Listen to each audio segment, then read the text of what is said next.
You work hard, you're a good person, but you feel invisible. People talk over you in meetings. Your ideas are ignored. You're treated like an option, not a priority. You're wondering what you're doing wrong. Here's the uncomfortable truth. Respect isn't given. It's commanded. And every day you might be engaging in subtle habits that silently signal to the world that you don't deserve it. These are not dramatic character flaws. They are quiet, common behaviors that are systematically destroying how others see you. The Stoic philosophers knew that respect is an inside job first. The Roman Emperor Marcus Aurelius had absolute power, but he earned respect through his character. He understood that respect flows naturally to those who embody strength, while it avoids those who merely ask for it. Today, we are decoding 5 of these respect-destroying habits. This is not a lecture. This is a direct guide to rebuilding your character from the inside out, so that the world has no choice but to take you seriously. 1. The habit of seeking validation. Nothing destroys respect faster than the constant need for approval. The psychology. When you fish for compliments, change your opinions to match the room, or need constant reassurance for your decisions, you are sending a powerful, unspoken signal. I do not trust myself. You are asking others to provide the confidence that you should be generating internally. This positions you as someone who is dependent, not someone who can be depended on. Think of a colleague in a meeting. When asked for their opinion, instead of stating it clearly, they say, "Well, I'm not sure. What do you guys think?" Or they present an idea and immediately follow it with, "Is that okay? Does that make sense?" Their constant need for validation is exhausting. People stop seeing them as a leader and start seeing them as a liability. The Stoic philosopher Epictetus, who was born a slave, taught that true freedom is found when your self-worth comes from your own rational judgment, not from the fleeting applause of others. When you need their validation, you make them your master. Instead of, "Do you think this is a good idea?" say, "Here is the idea I've decided to move forward with." Instead of, "I'm not sure if I should," say, "After careful consideration, this is my decision." Trust your own judgment. It is the foundation of all respect. 2. The habit of making excuses. Show me someone who always has an excuse, and I'll show you someone nobody takes seriously. Every excuse you make, no matter how valid, broadcasts a single message. I am not in control of my own life.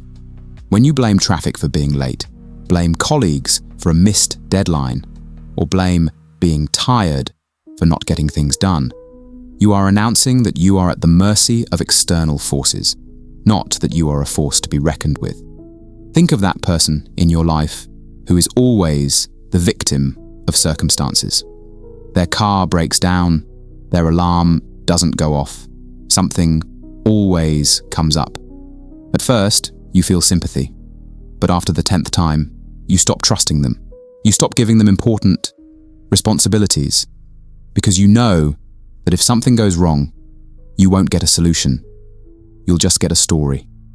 Seneca, another great Stoic, wrote extensively about the importance of taking full responsibility. He knew that excuses are a form of self-deception that provides temporary comfort, but permanently destroys your credibility.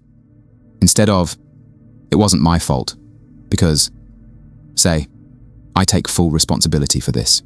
Instead of, "I would have, but," say, "I failed to account for the obstacles. Here's how I will fix it." Own your failures completely. This doesn't make you look weak. It makes you look powerful. 3. The habit of gossiping. People who gossip about others to you will gossip about you to others, and everyone listening knows it. When you speak negatively about people who aren't in the room, you think you are building a bond with the person you're talking to. But what you're actually doing is teaching them. exactly how you'll talk about them the moment they walk away. You are demonstrating that you cannot be trusted with sensitive information or genuine loyalty. Think of that coworker who always wants to share the inside scoop about someone else's failures or personal life. It might be entertaining for a moment, but do you trust that person with your own vulnerabilities? Do you include them in important, confidential projects? Of course not. You have correctly identified them as a risk. Marcus Aurelius wrote about the importance of speaking of others as if they were present. He knew that gossip reveals nothing about the person being discussed, but everything about the character of the speaker. Instead of participating in gossip, say, "I'd rather not discuss people who aren't here to share their own perspective."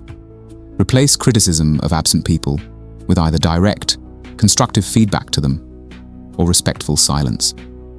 Integrity is a silent quality that everyone notices. 4. The habit of complaining without action. This habit doesn't just annoy people, it trains them to ignore you completely. When you repeatedly complain about the same problems without ever taking any steps to solve them, you signal to the world that you prefer the sympathy of victimhood to the responsibility of action. Venting about a problem gives you a temporary emotional release without requiring the difficult work of actually solving it. But this pattern trains everyone around you to tune out your complaints because they know your words lead to nothing. We all know this person. They have complained about their toxic job for 2 years, but have never updated their resume. They have complained about being out of shape for 3 years, but have never joined a gym. Their complaints have become their identity. After a while, when they start to complain, their friends' eyes glaze over. They are no longer seen as someone facing a challenge, but as a permanent fixture of a problem they have no intention of solving. Epictetus taught that we have 2 choices with any situation: accept it peacefully or work to change it. Complaining without action is the worst of all options because it keeps you trapped in suffering while making you powerless. The fix, instead of, "This situation is terrible," say, "This situation is not ideal. Here is the first step I am taking to change it." Either take concrete action to solve your problems or practice accepting them with grace. 5. The habit of allowing disrespect.